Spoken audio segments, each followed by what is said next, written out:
میں احرام باندھنے کا آسان طریقہ آپ کو بتا دیتا ہوں، آپ اس کو ملاحظہ فرمائیں۔ ایک بار سب لوگ مل کر درود شریف پڑھ لیں۔ یہ احرام کی دو چادریں ہوتی ہیں، یہ پتلا کپڑا بھی ہوتا ہے اور ایک تولیے والا احرام بھی ہوتا ہے۔ تو آپ کو جو اپنی سہولت ہو آپ وہ لے لیں، اور ہو سکے تو ایسا بھی کریں جو نیچے والا ہو وہ تولیے والا لے لیں اور اوپر والا پتلا لے لیں، یا دونوں تولیے والا لے لیں۔ آپ اپنی طبیعت کے حساب سے جو چاہیں پسند کریں۔ اس کو سلائی نہیں کر سکتے، بغیر سلی ہوئی چادر پہننا یہی سنت ہے۔ تو اب احرام باندھنے کا کوئی ایسا مخصوص طریقہ جس پر ہم کو بہت پابند کیا گیا ہو، ایسا کچھ بھی نہیں ہے۔ تین طریقے سے آپ احرام باندھ سکتے ہیں نیچے کا۔ ایک تو یہ کہ آپ یہ کپڑا بھی جو احرام کا ہوتا ہے کتنا بڑا ہونا چاہیے، اس کی کوئی میعاد اور مقدار مقرر نہیں ہے۔ آپ دبلے ہیں، آپ موٹے ہیں، تو آپ اپنی سہولت سے آپ کو جو چاہیے جتنا چاہیے آپ اس کو کر سکتے ہیں۔ اتنا زیادہ نہ لے لیں کہ پہننے میں دشواری ہو، اور اتنا کم بھی نہ ہو کہ پہننے میں دشواری ہو۔ تو میرے خیال سے 2 میٹر سے 2.5 میٹر کے درمیان جو ہے وہ آپ اس کو لے سکتے ہیں، تو اس میں کوئی دشواری نہیں ہے۔ دائیں طرف سیدھی طرف کی جو چادر ہے وہ زیادہ ہو، الٹی طرف کی چادر کم ہو، اور آپ اس کو یوں کریں، یوں کر کے پھر یوں کر کے اس طریقے سے باندھ لیں اور اس کو پلٹ دیں۔ یہ نیچے کی باندھنے کا طریقہ ہے۔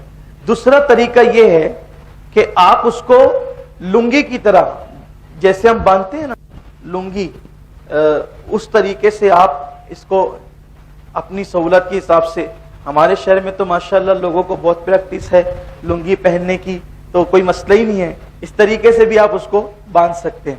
اور تیسرا طریقہ جو بہت زیادہ سہولت والا مجھے لگتا ہے وہ یہ ہے کہ دونوں سرے کو ایک ساتھ ملا لیں۔ اس میں چلنے میں بیٹھنے میں بھی بے پردگی نہیں ہوتی ہے، ورنہ لوگ احرام باندھ لیتے ہیں تو رانیں بھی کھل جاتی ہے۔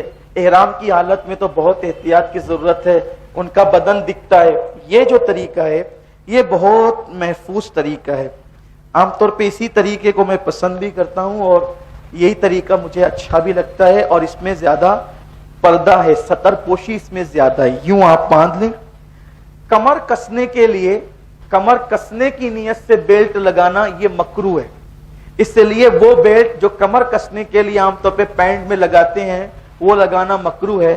البتہ ایسا بیلٹ جس میں آپ پیسے یا ضرورت کی چیزیں رکھ سکے، یعنی ضرورت کی چیزیں رکھنے کی نیت سے بیلٹ لگا سکتے ہیں، تو اس میں دونوں کام ہو جاتے ہیں کہ ہماری کمر بھی کس جاتی ہے، یہ محفوظ ہو جاتا ہے، اور ہم پیسے اور ضرورت کی چیزیں اس میں رکھ سکتے ہیں۔ ٹھیک ہے، یہ میں نے بتانے کے لیے آپ کو کپڑے پہن رکھے ہیں، ہے نا۔ آپ لوگوں کو کپڑے نہیں پہننا ہے، پورے کپڑے آپ کو اتار دینا ہے، کوئی کپڑا آپ نہیں رکھ سکتے۔ اگر آپ نے 2 منٹ کے لیے بھی سلا ہوا کپڑا احرام کی نیت کے بعد پہنا تو آپ پر کفارہ لازم آئے گا۔ کفارہ کیا ہوگا؟ اگر 2 منٹ کم سے کم پہنا، 1 منٹ پہنا، تو آپ کو 1 مٹھی بھر کھجور صدقہ کرنا پڑے گا۔ یہ کفارہ مختلف ہے۔ اور زیادہ دیر تک کے پہنا تو آپ کو ایک صدقہ فطر کی مقدار میں کفارہ دینا پڑے گا۔ اور اگر آپ نے دن بھر پہنا یا اکثر دن پہنا تو ایسی صورت میں آپ کو دم دینا پڑے گا۔ ہمیشہ دم نہیں دینا پڑتا ہے، دم دینے کے لیے کوئی مقدار مقرر ہے۔ ٹھیک ہے، اس کا بھی آپ خیال فرمائیں۔ تو اب آپ نے پھر دوسری جو اوپر کی چادر ہے وہ اس طریقے سے اپنے کندھوں پہ اور اپنے بدن پہ ڈال لینا ہے، یوں۔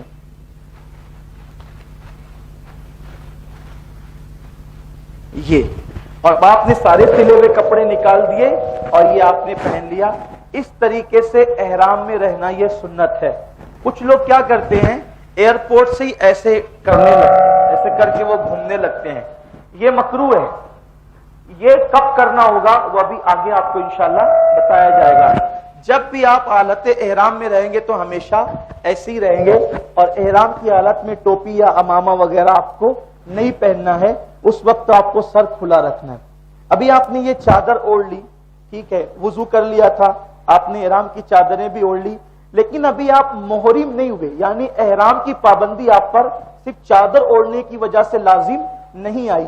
کیوں؟ اس لیے کہ یہ احرام کی چادر ہے، یہ احرام کا رکن ہے، یہ احرام مکمل نہیں ہے۔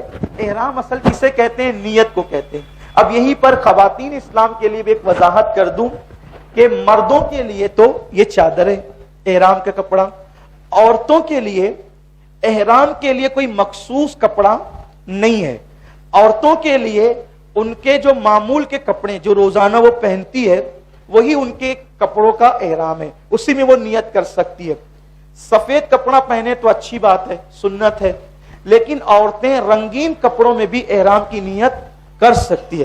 عورتوں کے لیے سفید کپڑے کی کوئی قید نہیں ہے، پابندی نہیں ہے، عورتیں جس کپڑے میں چاہیں وہ کر سکتی ہے، لیکن عورتیں خاص بات کا خیال کریں، حالت احرام میں عورتوں کو کان چھپانا، عورتوں کو کان چھپانا یہ فرض ہے۔ عام طور پر ایسے بھی غیر احرام میں بھی کان چھپانا عورتوں کے لیے فرض ہے، کیونکہ کان جو ہے وہ بھی سر کا حصہ ہے۔ اچھا ایک بات اور، اگر کان کھلے کر کے یوں، اور عورتوں کی عادت ہوتی ہے کبھی کبھی کہ وہ اس طریقے سے اوڑھتی ہے، ہم نے دیکھا ہے، محسوس کیا اس کو کہ عورتیں اس طریقے سے اوڑھتی ہیں۔ اس طریقے سے اوڑھنی عورتیں کیوں اوڑھتی ہے؟ کیونکہ انہوں نے سونے کی بالیاں پہن رکھی ہوتی ہے اور وہ جو زیور پہن رکھی ہوتی ہے، تو اب وہ کان پہ سے اوڑھے گی تو زیور چھپ جائے گا، تو وہ زیور کو بتانے کے لیے جو ہے اس طریقے سے اوڑھتی ہے، اور اسی حالت میں وہ نماز بھی پڑھتی ہے اس طرح سے۔ تو اگر نماز کی حالت میں اس کے کان کھلے رہے تو اس کی نماز ہی نہیں ہوگی، اس کی نماز، کیونکہ کان سر کا حصہ ہے، نماز ہی نہیں ہوگی۔ اور ایک اور اہم مسئلہ، اگر طواف میں کان کھلے رہے تو بھی طواف نہیں ہوگا، طواف بھی نہیں ہوگا۔ اس لیے خواتین کے لیے یہ ہے کہ معمول کے کپڑوں میں وہ احرام کی نیت کریں، لیکن ایک مشورہ کہ ہمارے یہاں انڈیا کے اندر احرام کے نام سے رومالی ٹائپ ملتا ہے، وہ سلا ہوا ہوتا ہے، تو وہ یہاں سے اس طریقے سے بنتا ہے اور وہ پورا یہاں تک کے آ جاتا ہے، تو اس میں اچھی خاصی ستر پوشی ہو جاتی ہے، تو وہ لے لیں۔ حالانکہ وہ باندھنا ضروری نہیں ہے، صرف اوڑھنی بھی اوڑھ لیا تو کافی ہے، لیکن وہ اچھا لگتا بھی ہے اور اس سے اکثر بال وغیرہ بھی سب چھپ جاتے ہیں، تو وہ عورتوں کے لیے زیادہ مناسب اور بہتر ہے۔